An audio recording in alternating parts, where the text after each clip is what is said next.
This video is for students in the course Self-Service. It's a beautiful afternoon, Wednesday, April 15th, formerly tax day, although this year it's July 15th. But I'm out here on my back deck again and wanted to take a few minutes to talk with you about an issue that came up this morning during our Zoom meeting, and we didn't really have time to get into it. So I'll try to be as direct and succinct as possible.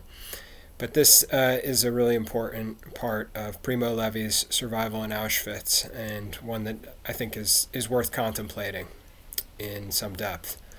And that is the encounter that Levi has pretty early on in his time in Auschwitz with the former sergeant Steinlauf, who served in the Austro-Hungarian army, and like Levi is Jewish, and like Levi is condemned to a seemingly interminable period in Auschwitz.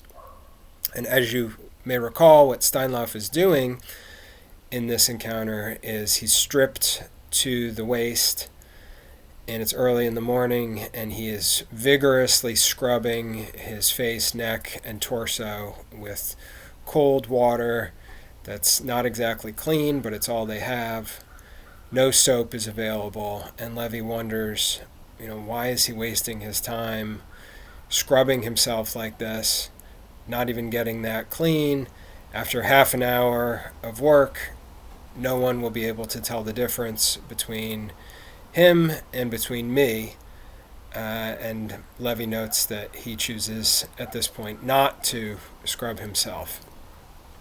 So Levi explains to Steinlauf that he'd rather use this time for quiet reflection, to indulge in a moment of not working and just simply being, to use this time as he sees fit. And Steinlauf listens for a moment and then interrupts to administer what Levi recalls was a complete lesson. And Levi regrets not being able to remember it verbatim, and that Steinlauf had to translate into Italian for Levi, so something may have been lost in the translation, but Levi recalls that it had a serious effect on Levi at the time, and he still remembers it pretty well.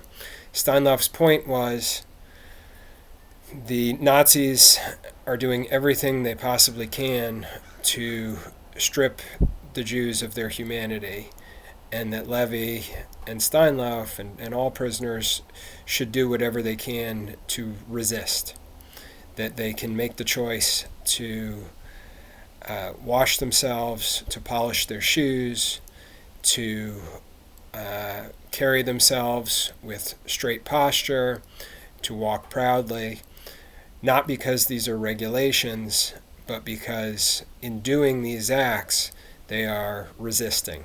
It's a form of resistance that will help them maintain their dignity and identity as human beings worthy of self-respect. So that's sort of the lesson in brief. And it seems, as we approach the end of this chapter, initiation, that Levi is changing his opinion on the whole washing issue. But then in the final paragraph, he explains this was the mentality of people who lived on the other side of the Alps in Austria. But as an Italian, I had a different mentality, and that was that I'm not going to swallow whole a foreigner's moral system, and that I need to figure things out for myself. And who's to say that his system, which is regimented and ingrained because of his military training and perhaps nationality, who's to say that that is any better than my way of using this time, which is lacking in a clear system. But nonetheless, it's my own, and it's what I choose to do. And I think that distinction, while on the surface, a clear difference between the two of them, that Steinlauf chooses to be regimented in terms of his, daily ablutions and preparations, and Levi chooses to use the time in quiet reflection. The two actually have something very important in common, and that is that they each believe they need to use the time as they see fit and not as the Nazis deem appropriate for them. Compare that to 018, the work partner that Levi has, who is quite young and whom Levi describes as a kind of empty vessel. To look at him is to realize there's really nothing going on mentally. He has totally succumbed to his circumstances in Auschwitz and is going to do whatever he's told without any sort of thought or feeling. And then when he can no longer work anymore after exerting everything that he has, he simply collapses.